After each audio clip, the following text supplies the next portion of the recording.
And now, a tale well calculated to keep you in suspense. Name, Betty Willoughby, Mrs. Herbert Willoughby, 35, tall, blonde, beautifully groomed, self-controlled, neat, efficient, a perfect lady in every respect. Lady Macbeth was a lady, too. In a moment, Act One of You Can Die Laughing, starring Evelyn Juster and Larry Haynes, and written especially for Suspense by Robert Arthur. The lively crowd today agrees. Those who think young say Pepsi, please. They pick the right one, the modern light one. Now it's Pepsi for those who think young. So go ahead and pick the drink that lets you drink young as you think. Yes, get the right one, the modern light one. Now it's Pepsi for those who think young.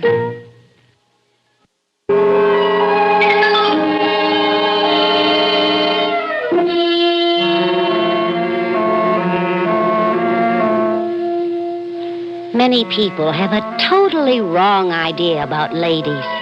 They think ladies merely sit around looking helpless. On the contrary, ladies are trained. They can do anything they have to. Run a large household or commit murder. And whether she's giving a dinner for 50 or killing her husband, a lady is efficient. So naturally, when I decided to kill my husband, Herbert, I planned every detail in advance, very carefully. Oh, I don't want you to think I decided to kill him for no reason. You see, there was Jack Holden. Dear, sweet Jack. Oh, but Jack was only the direct cause of my decision. The indirect cause, the thing that for years had made me wish Herbert dead, was Herbert's laughing. Herbert was what men call a jolly, good-natured man, and he loved vulgar, practical jokes. He was always laughing, until I thought I would scream. I tell you, Betty, you missed a great show. That was a great show. Answer or Else with Jolly George Gordon. Yeah? What a comedian that fellow is. Laugh, I almost died laughing. I'm afraid he doesn't amuse me, Herbert. Those moronic stunts. Oh, what do you mean, moronic? You should have seen them tonight. Listen, this young couple, see, a young couple. They're just married, right? So he gives them a brand new car for a wedding present and a complete set of luggage and clothes, and he sent them off on a honeymoon. Well, what's so funny about that? Well, then he reported to the police that the car and the clothes and the luggage were all stolen. Herbert, I don't think it's funny. Yeah? Well, just take a look at this now. Is this funny? A check for $500. Sure. That's a present for you. Oh. You know where I got it? No. From Jolly George Gordon himself. Well, but for what? Well, I had lunch with him yesterday, Oh, and you did? I suggested a gag for a show. And he's going to use it 2 weeks from tonight. He paid me for it. You suggested a gag for the Answer or Else program? Sure. And you know what? He's going to give me credit on the air for it. We're going over to Bill and Gene Rexford's place to listen. There'll be a whole gag there. Oh, but Herbert, 2 weeks from tonight, you're flying to Mexico. Flying to... Oh, gosh, that's right. Business, always business. But as the man says, when you gotta go, you gotta go. Well, maybe they can postpone it. No, but I can catch you to the airport before my plane leaves. You go on over to the Rexfords. Oh, I tell you, it's such a terrific gag. Here's the idea. Well, you'll see it. You'll see it. Now to get serious for change, I got some bad news. Bad news? Yeah, it's about Jack Holden. Jack? Well, has he been hurt? Is he sick? No, but he's sure gonna be when I put him in jail. In jail? That's right. But why? Well, he's been dipping into the till. What? Yeah, stealing from the company. Oh, Herbert, I can't believe it. I tell you, Betty, I couldn't either. That boy, I made him my personal assistant. I trusted him. I had him out here to dinner. I treated him like a member of the family, and he turns out to be a thief. Oh, he can't be. No, there's no mistake about it. Believe me, I'm positive. Well, does anyone else know? No, so far, just me. Because the whole office will know tomorrow when I have him arrested. Does he know you suspect him? Not a thing. He's going to be one surprised young fella. No, Herbert, you mustn't. Mustn't what? You mustn't arrest him. Oh, now, Betty, for Pete's sake, why not? Well- Nobody steals from Herbert Willoughby and gets away with it. Oh, I mean, you mustn't arrest him before you make your trip to Mexico. You need him to run the office while you're away. Yeah, that's right. Sure. Things would really be in a mess, huh? After all, he's been my right-hand man. Oh, but I don't see Now, how I hint can... to him you're puzzled by something in the accounts, and you're going to check up when you get back. That way, he'll be sure to be honest while you're gone, and then when you get back... Oh, into jail with him, huh?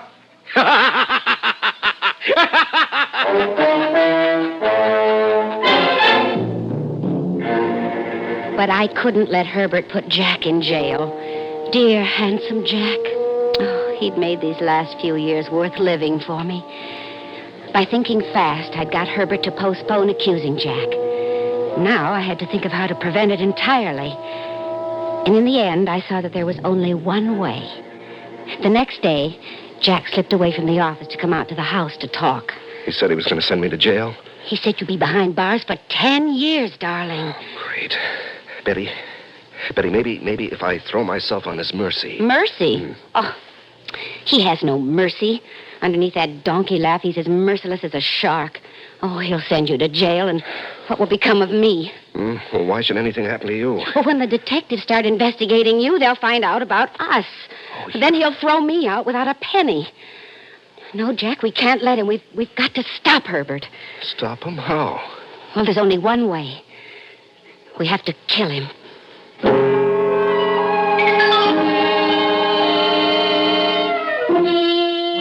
When I said we have to kill him, oh, I was being very direct. I meant to kill Herbert, and I said so. I had the whole scheme worked out. We'd do it the night Herbert was supposed to leave for Mexico. And for getting rid of him afterwards, well, the old ruin of a supposedly haunted house Herbert owned out in the swampy woods would be ideal. My plan, like all good plans, was simple and direct. And when Jack saw there was no alternative, he agreed. All right. All right, Betty. We'll get rid of him the night he starts for Mexico. He'll leave here, never get there. And we just don't know what became of him. That's it, darling. Mm-hmm. There's nothing to go wrong. Yeah, sure, but how will I act toward him between now and then? Just as usual. He won't say anything about your stealing the money. He thinks it's going to be a great joke to arrest you when he comes back. So, the night he leaves, you'll have dinner with us and drive to the train with us. Only he'll never get on the train because we'll miss him.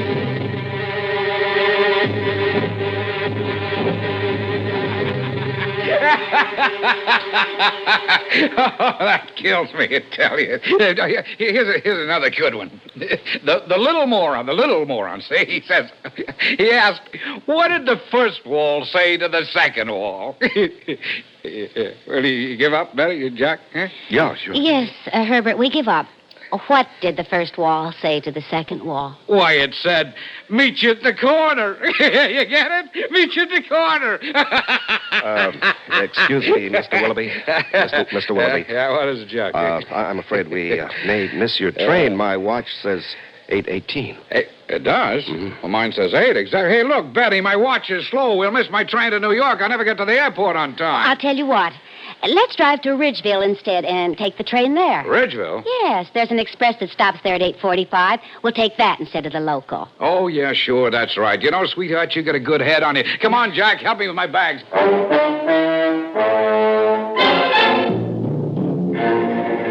20 minutes later, we were parked in the darkness at the far end of the Ridgeville station.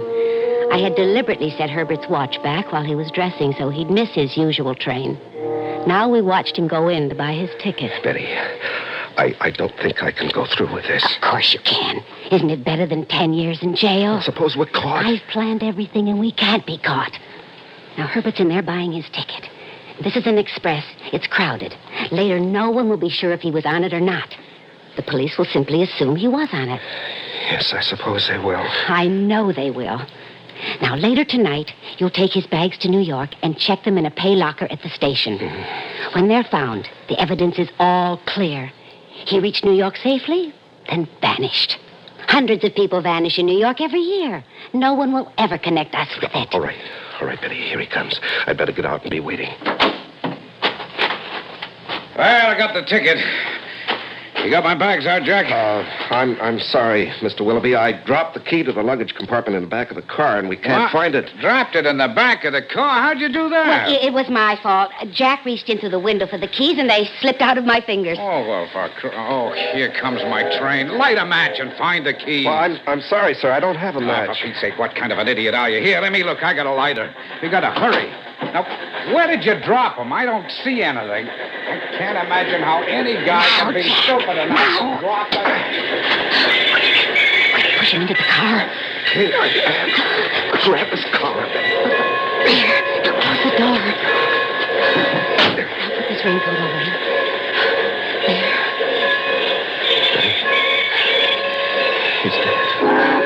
He's dead. Relax, darling. The worst is over.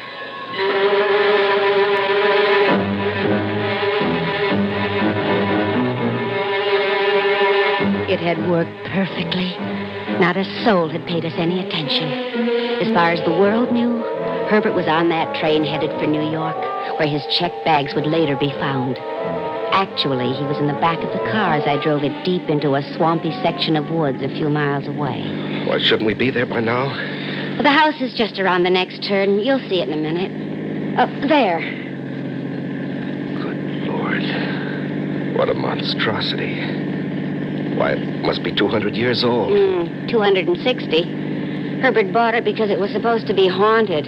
Oh, you must have heard him talk about it. Oh, yes, only 1,000 times. I own a real haunted house, he'd say, and then he'd laugh like crazy.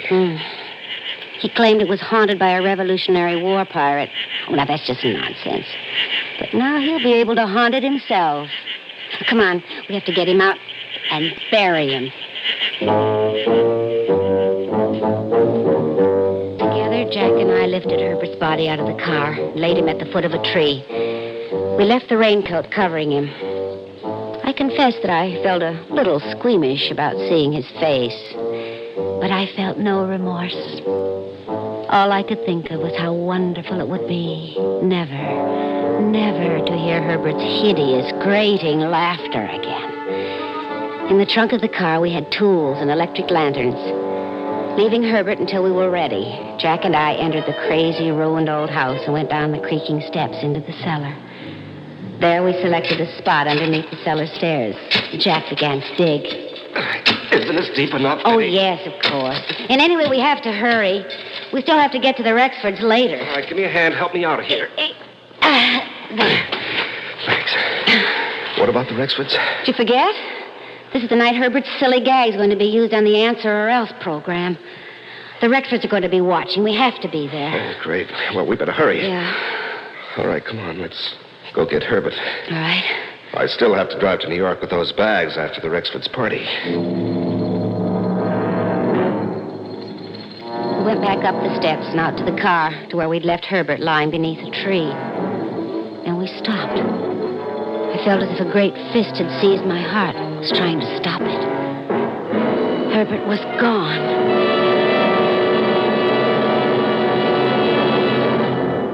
In a moment, the concluding act of Suspense.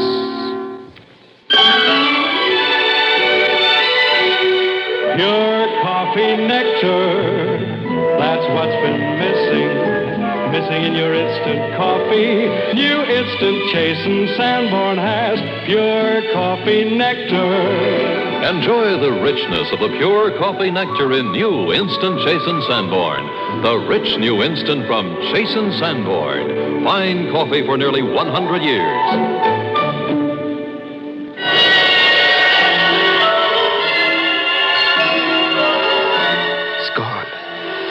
Betty, this is where we left him. There's the raincoat, but he's gone. Someone has found his body. No, that's impossible. We'd have heard them. Let me think. Yes. Of course he must have revived. He wasn't dead. And he's escaped. No. Look, these marks on the ground. He must have been crawling. Well, he couldn't have gone far. We've got to look for him. Jack, shine your light around. Right. This way, toward the road. No. What? No, this way, Betty, my dear. I'm over here. Herbert. Sitting up against a rock. This is as far as I could get. I wasn't as dead as you thought, my dear. It's a good joke on you to find me gone, wasn't it? The expression on your faces.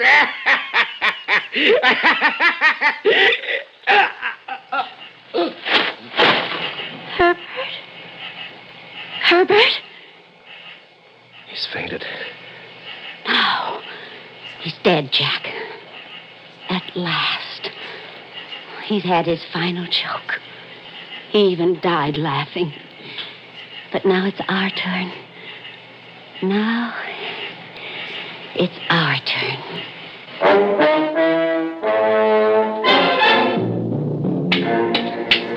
There. How the cellar floor looks normal again. No one can tell it's a private graveyard. Jack, darling, it's all right. It's almost all over. Yes, I know, Betty, but I don't have nerves of steel. Apparently you do. Oh, it's just that I planned this so carefully, darling. I know everything's all right. Well, then let's go. No. Let me have the light. I want to shine it around one last time to make sure we haven't left anything that might... What's that? What? There. Over in that corner. Oh, let me look. It's a scrap of paper. Betty, it's a wrapper off a stick of chewing gum. Someone's been here recently. Let me see it. Stamp. It's lain there for a long time. Days, at least. Well, how'd it get here? Some tramp was here. Maybe some kid playing in this old house, that's all. I guess you're right. Here, help me with the tool. Now, let's get ourselves out of here. I don't know about you, but I need a drink. We drove back to the house and cleaned up. Then I poured us both drinks. It had gone off rather neatly, I thought. But then, as I said, planning is so important. Whether you're giving a big party or murdering your husband. Here, darling, your drink. Oh, yes, thanks, Betty. Oh, I needed that. Well, we can relax now. It's all over. Almost. Almost all over, Betty. I still have to drive to New York and plant those bags in a pay locker. Yes, and the Rexford's party. Oh, I wish we could skip that. Why don't we? We're going to be late anyhow. Oh, we can't. Herbert made such a point that we watch when they use his precious gag. It looks suspicious. Oh, Herbert and his gags. Well, let's go. No, wait. We could take a minute longer. What? Darling, we're alone now. We don't have Herbert to worry about. Oh. Yes, of course, sweetheart. I guess I was just keyed up. Come here. Is this better? Much better. Oh, Jack. We're going to have such a wonderful time now. With Herbert gone.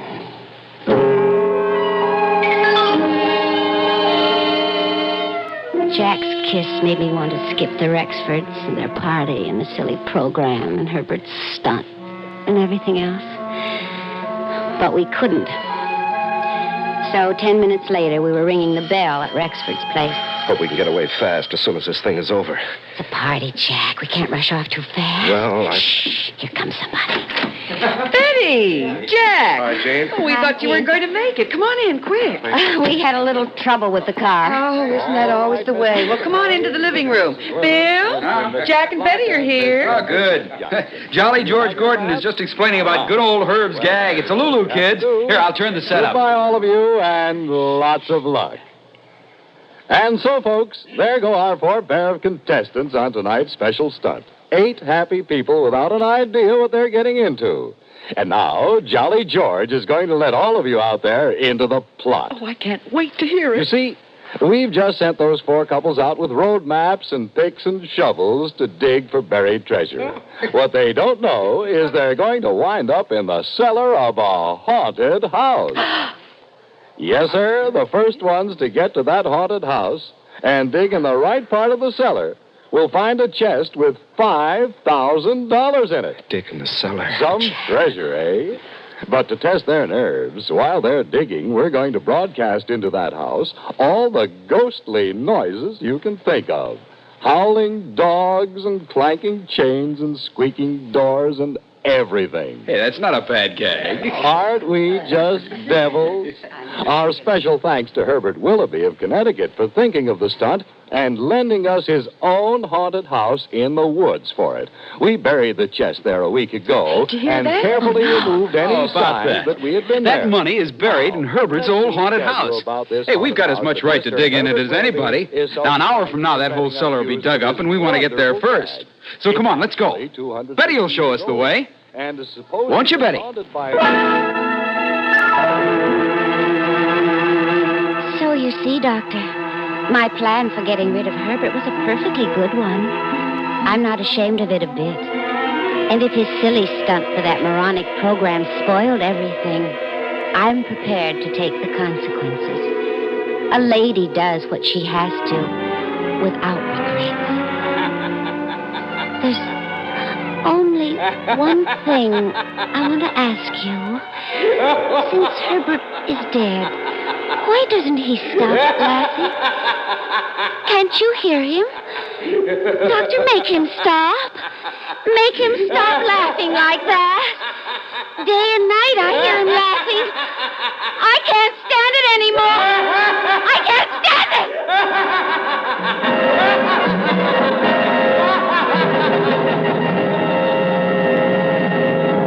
Suspense.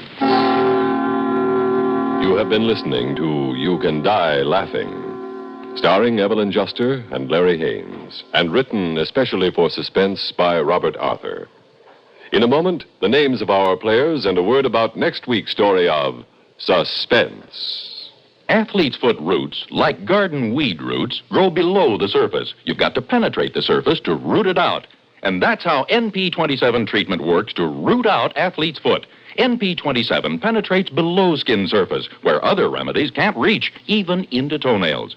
NP27 liquid stops itch, relieves pain, promotes healthy tissue. NP27 powder guards against new infection, keeps feet healthy dry. NP27 roots out athlete's foot, or your druggist will refund your money.